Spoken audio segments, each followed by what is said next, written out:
Berjumpa lagi dengan Paijo beropini. Kali ini seperti biasa masih tetap di pinggir jalan. Semoga tidak terlalu bising.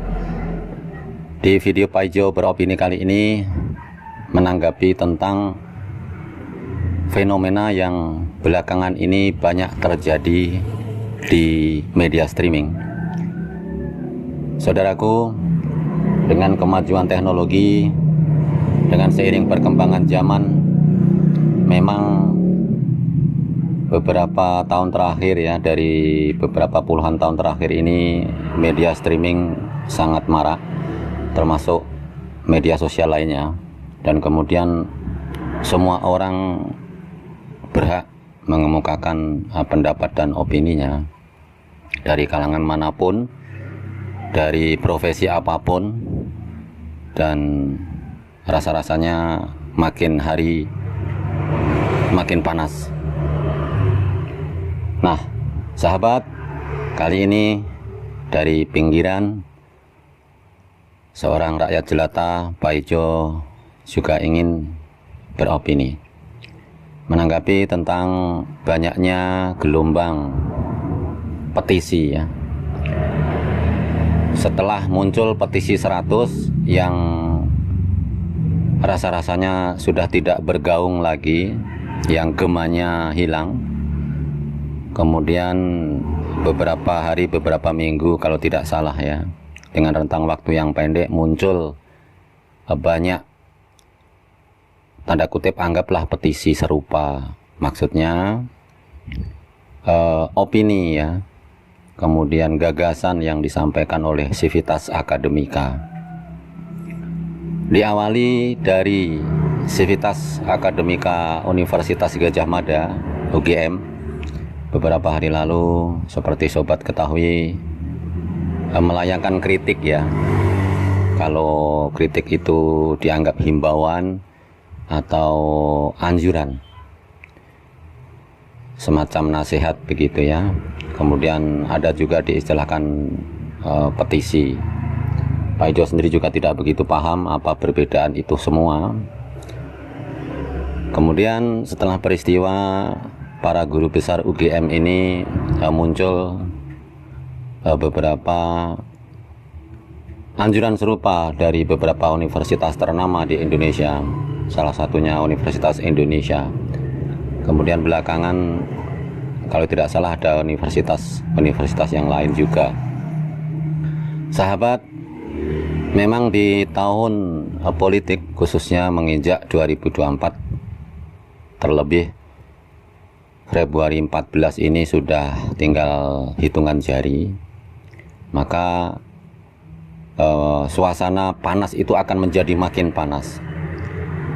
Kemudian dari bebasnya berekspresi, bebasnya beropini, bebasnya berargumentasi dan sejenisnya, itu memang diperlukan sikap bijaksana oleh kita semua yang menyikapinya.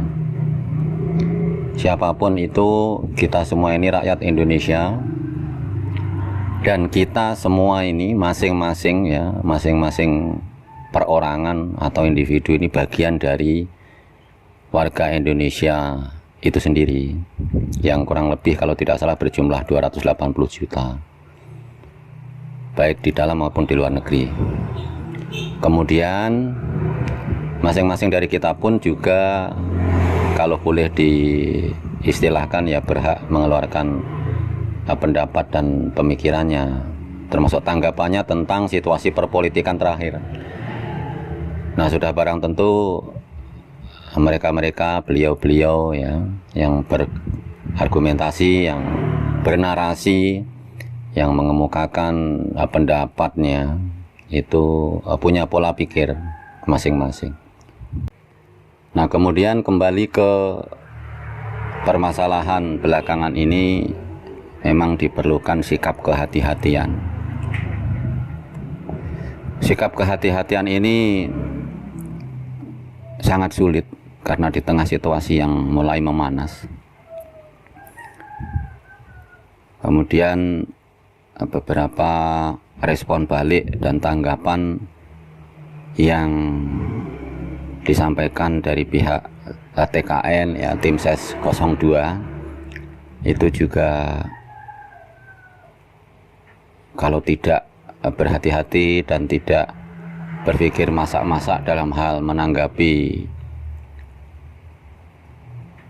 petisi dari kalangan sivitas akademika ini, rasa-rasanya bisa makin meruncing, bisa menjadi gunung es yang suatu saat bisa meledak.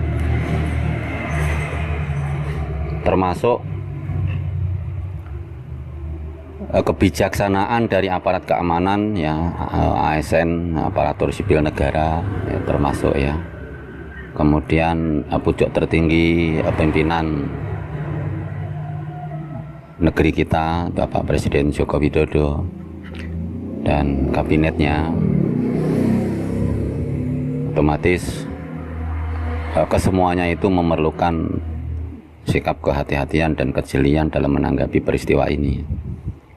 Karena kita tahu sendiri di tahun 98 itu Orde Baru tumbang karena memang gelombang yang diawali dari para akademisi dari kampus ya, mahasiswa yang memang dari kalangan terdidik bergerak pada saat itu, kemudian merambah ke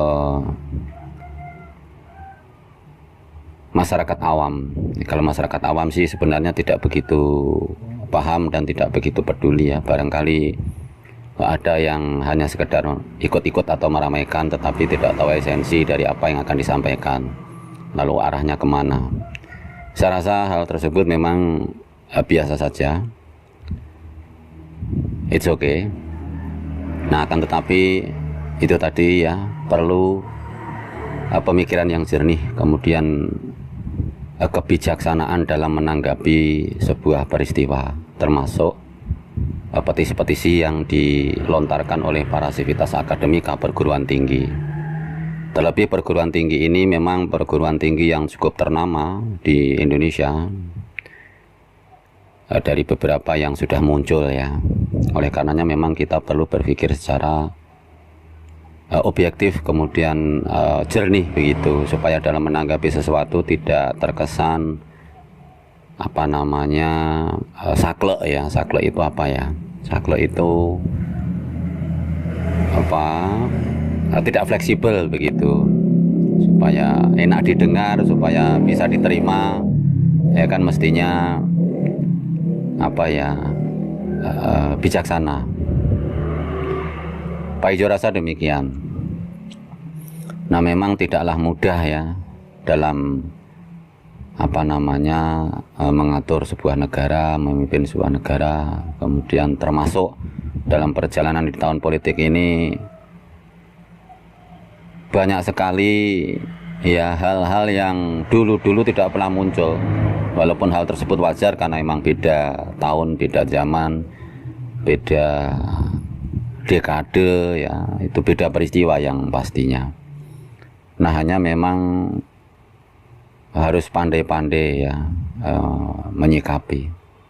Saudaraku, kita sebagai rakyat biasa yang sehari-hari hanya mencari nafkah untuk mencukupi kebutuhan keluarga kita, sudah barang tentu kita juga mestinya berpikir secara jernih. Apapun yang terjadi, rasa-rasanya itu sudah kehendaknya. Bukankah hal baik, hal buruk itu terjadi pasti dengan seizinnya, kan begitu. Tanpa seizinnya maka hal apapun, termasuk hal baik, hal buruk, itu tidak akan terjadi. Dan ini mutlak. Oleh karenanya kita masyarakat hanya bisa menonton dalam tanda kutip ya, karena kita juga tidak bisa ikut-ikut, karena kita memang tidak paham, tidak mendalami, dan tidak berkecimpung di peristiwa-peristiwa yang saya sebutkan tadi. Sahabat, semoga kita senantiasa dilimpahkan rezeki yang barokah, kemudian semoga senantiasa diberikan kesehatan, panjang umur, dan kedamaian. Damai negeri kita, sejahtera masyarakat kita, maka akan makmurlah kita dan kemudian warga negara lain atau luar negeri itu akan menganggap bahwa Indonesia luar biasa bisa melewati masa-masa kritis. Sebagai penutup, mengenai tema di video ini tentang munculnya banyak petisi-petisi dari Civitas Akademika, anjuran-anjuran, himbauan tersebut, semoga hal ini tidak berakibat buruk kepada kondisi secara umum di negeri ini. Semoga menjadi hari yang bersejarah yang baik sebagaimana yang kita harapkan. Intinya, siapapun yang menjadi Presiden Republik Indonesia punya beban yang berat ke depan untuk memajukan negeri ini, dan kita sebagai masyarakat hanya bisa mengamati, mencermati dari kejauhan seraya kita mencari nafkah untuk mencukupi kebutuhan keluarga kita sehari-hari. Demikian sobat, video Pak Ijo kali ini. Salam sehat, ketemu lagi di video yang akan datang. Terima kasih.